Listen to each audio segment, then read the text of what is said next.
Ito po ang tinutukuyan ng balita na serbisyong totoo lamang.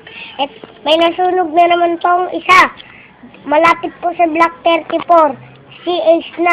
Doon po sila nasunugan ng mga bahay dahil po sa mga batang nagsusunog sa Block 34.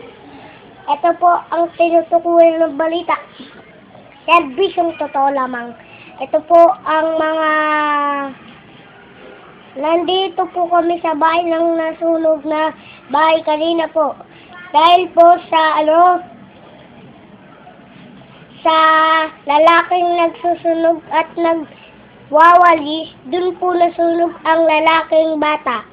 Dun po nasunog ang mga bata ay bata pa po ang baby. Baby pa po ang nasunog. Nandun po sa kama ng mga lasing. Thank you po.